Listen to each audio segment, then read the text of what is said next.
तो प्रधानमंत्री नरेंद्र मोदी से उम्मीद पूरी दुनिया कर रही है। आखिर रूस और यूक्रेन के बीच में जो कुछ हालात हैं उसमें भारत, प्रधानमंत्री नरेंद्र मोदी एक अहम रोल अदा कर सकते हैं, क्योंकि हाल ही में पुतिन की तरफ से जिस तरीके से कहा गया था कि वो बातचीत की टेबल पर आने के लिए पूरी तरह से तैयार है, और खुद पुतिन ने इस बात का जिक्र किया कि इसमें भारत अहम भूमिका यहां पर निभा सकता है। रूस और यूक्रेन के बीच जिस तरीके के हालात हैं उसमें अहम योगदान प्रधानमंत्री नरेंद्र मोदी एक शांति दूत के तौर पर दे सकते हैं। एक मेज पर दोनों देशों को बातचीत के लिए लेकर आ सकते हैं, क्योंकि अभी हाल ही में प्रधानमंत्री नरेंद्र मोदी न सिर्फ यूक्रेन पहुंचे थे, जेलेंस्की से उन्होंने बात की थी, और उस वक्त भी जेलेंस्की ने यह कहा था कि युद्ध रोकने के लिए अगर आप कोई कोशिश करते हैं, भारत में अगर यह कोशिश होती है, भारत इसके लिए पहल करता है, तो उसके लिए वो पूरी तरीके से तैयार है। और उसके बाद पुतिन ने भी यह कहा कि भारत इस युद्ध को रोकने में, शांति बनाए रखने में अहम रोल अदा कर सकता है। इसलिए पूरी दुनिया यह सोच रही है और देख रही है, सबकी निगाहें प्रधानमंत्री नरेंद्र मोदी पर है कि क्या वो इस युद्ध को रोकते हैं, इस युद्ध को शांति में तब्दील करते हैं। बिल्कुल सुमित, एक तरफ रूस और यूक्रेन की जंग, वहीं दूसरी तरफ हमने देखा है इजराइल और हमास की जंग। और पूरी दुनिया के जितने भी बड़े बड़े नेता हैं, सभी लोग ये बात कह रहे हैं कि जंग सिर्फ और सिर्फ प्रधानमंत्री नरेंद्र मोदी ही रुकवा सकते हैं। हाल फिलहाल में जॉर्जिया मेलोनी की तरफ से भी एक बयान सामने आया। क्या उनकी तरफ से कहा गया वो तो आपको सुनवाएंगे ही, लेकिन दुनिया को उम्मीद है कि मोदी युद्ध रोकेंगे। और इस वक्त देखिए रूस और यूक्रेन के बीच जो जंग बरकरार है, आपने विध्वंसक तस्वीरें वहां से भी देखी। इसके अलावा इजराइल, हमास, फिर आपने देखा कि ईरान की भी एंट्री हुई। तो इस जो जंग है उसको लेकर के सभी नेता बड़े बड़े दावा कर रहे हैं कि पीएम मोदी ही युद्ध रुकवा सकते हैं।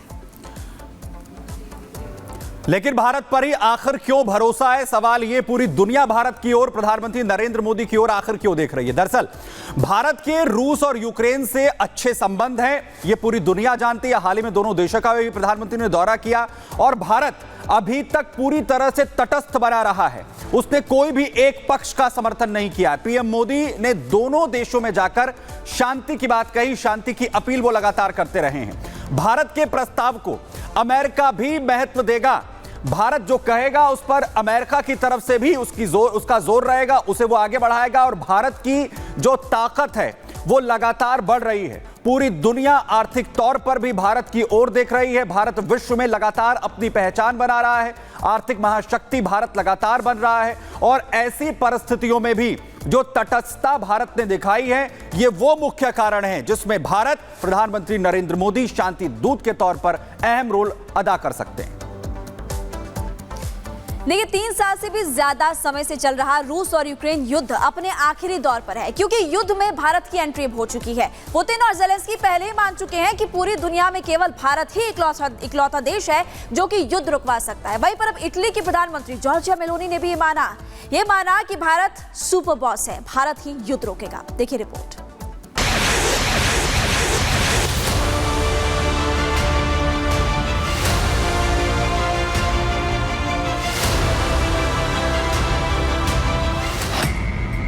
दुनिया में मोदी की धाक बरकरार। Prime Minister Modi is the boss.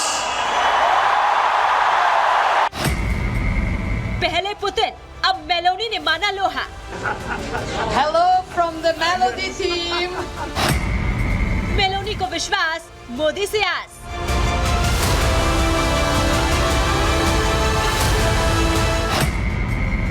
कहा मोदी कहेंगे तो युद्ध रोक देंगे Putin.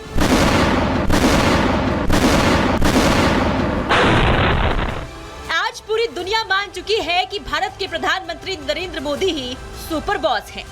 Prime Minister Modi is the boss. Italy की प्रधानमंत्री जॉर्जिया मेलोनी ने तो खुलकर दुनिया के सामने इसका ऐलान भी कर दिया है।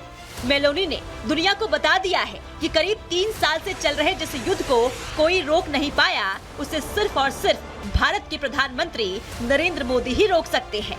इटली की प्रधानमंत्री जॉर्जिया मेलोनी ने ये बयान एम्ब्रोसेटी फोरम में दिया, जिसमें यूक्रेन के राष्ट्रपति जेलेंस्की भी मौजूद थे। क्या कहा इटली की प्रधानमंत्री जॉर्जिया मेलोनी ने? सबसे पहले वो बयान सुनिए, फिर आपको ये भी बताएंगे कि आखिर पूरी दुनिया को आज भारत पर ही भरोसा क्यों है। Ma è ovvio anche che con il moltiplicarsi delle crisi noi avremo... ये स्पष्ट है कि अगर अंतर्राष्ट्रीय कानून के नियमों को तोड़ा जाता है तो अराजकता और संकट में वृद्धि होगी, लेकिन ये भी स्पष्ट है कि संकट के बढ़ने के साथ ही भू आर्थिक क्षेत्र का स्वाभाविक विखंडन होगा।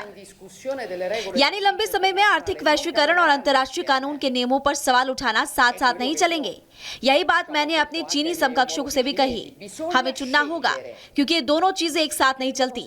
यही कारण है कि मुझे लगता है अंत में चीन और भारत जैसे देश यूक्रेन में संघर्ष को हल करने में भूमिका निभा सकते हैं और उन्हें भूमिका निभानी चाहिए।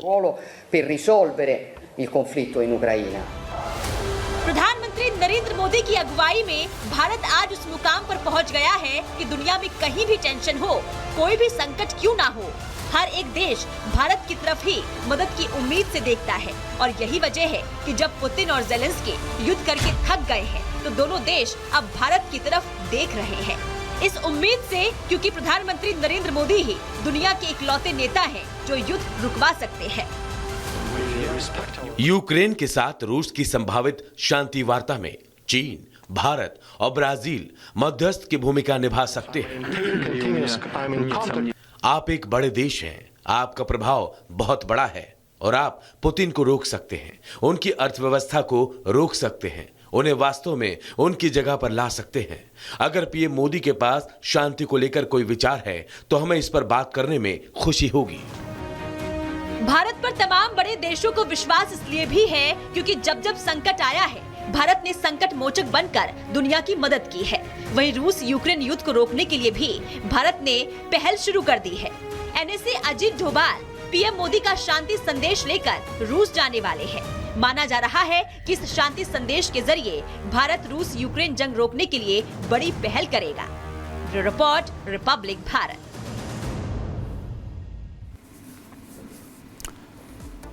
तो उम्मीद पूरी दुनिया को है और प्रधानमंत्री नरेंद्र मोदी एक शांति दूत के तौर पर अहम भूमिका निभा सकते हैं दोनों देशों के बीच में। और जो अभी तक नहीं हुआ है, जो कोशिशें अभी तक कामयाब नहीं हो सकी हैं, उसमें भारत की तरफ से यह कोशिश प्रधानमंत्री नरेंद्र मोदी एक शांति दूत के तौर पर निभा सकते हैं। और वहीं प्रधानमंत्री नरेंद्र मोदी का रोल आखिर कब कब अहम रहा है। 14 जून इटली में G7 के दौरान प्रधानमंत्री नरेंद्र मोदी की मुलाकात ज़ेलेंस्की से हुई थी। उस वक्त भी सभी की निगाहें इस पर बनी थी। 8 जुलाई की बात करें तो मॉस्को में राष्ट्रपति पुतिन और मोदी की मुलाकात होती है। युद्ध इस दौरान लगातार चल रहा था और प्रधानमंत्री लगातार दोनों ही देशों के जो राष्ट्राध्यक्ष हैं उनके साथ मुलाकात कर रहे थे। यूक्रेन के कीव में ज़ेलेंस्की और मोदी की मुलाकात 23 अगस्त को हाल ही में हुई। जहां वो पहुंचे उन्होंने यूक्रेन के हालात को लेकर, स्थितियों को लेकर और शांति की बात की। 26 अगस्त को अमेरिकी राष्ट्रपति बाइडेन ने प्रधानमंत्री नरेंद्र मोदी को फोन किया, हालात को लेकर जानकारी ली। यूक्रेन के बारे में बात हुई, रूस के बारे में बात हुई। 27 अगस्त को प्रधानमंत्री मोदी ने यूक्रेन यात्रा के बाद पुतिन से बात की, पुतिन से फोन उन्होंने किया। 5 सितंबर को पुतिन ने बड़ी बात कही जिसमें उन्होंने कहा कि जंग रोकने में भारत की जो मध्यस्थता है उसे हम स्वीकार करते हैं, भारत इसमें अहम रोल अदा कर सकता है। वहीं 7 सितंबर को इटली की प्रधानमंत्री मेलोनी कहती हैं कि रूस और यूक्रेन जंग भारत सुलझा सकता है। भारत के अंदर, प्रधानमंत्री नरेंद्र मोदी के अंदर वो मादा है कि वो एक शांति दूत के तौर पर इस रोल को अदा कर सकते हैं और जो युद्ध लगातार भयंकर और भीषण बना हुआ है उसमें शांति की जो कोशिश है उसमें प्रधानमंत्री नरेंद्र मोदी कर सकते हैं। देखिए, सिर्फ रूस और यूक्रेन ही नहीं बल्कि फिलिस्तीन ने भी अब भारत से इजराइल और हमास जंग रोकने की गुहार लगाई। भारत में फिलिस्तीन के राजदूत अदनान अबू अल हैजा ने अपील ये की है कि भारत मध्यस्थता करे और इजराइल को हमला करने से रोके।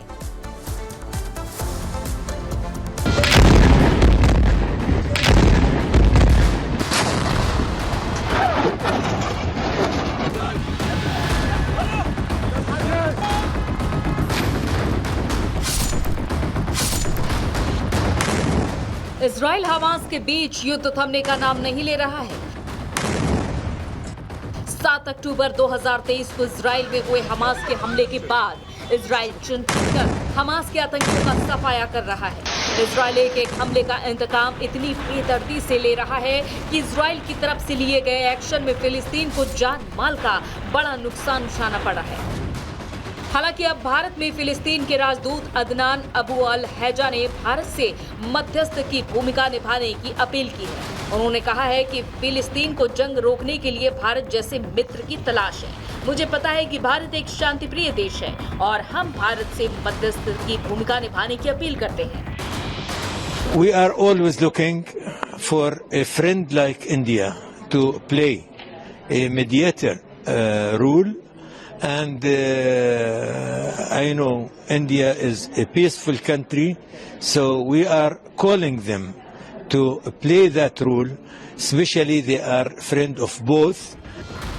फिलिस्तीन अच्छी तरह जानता है कि इजराइल भारत का मजबूत साझेदार है और इजराइल के प्रधानमंत्री बेंजामिन नेतन्याहू और प्रधानमंत्री नरेंद्र मोदी के बीच अच्छे संबंध है और अगर मोदी ने मध्यस्थ की भूमिका निभाई तो नेतन्याहू मोदी के शांति प्रस्ताव को टाल नहीं पाएंगे। इसलिए फिलिस्तीन भी अब युद्ध रुकवाने के लिए भारत की तरफ देख रहा है। Bureau report, Republic Bharat.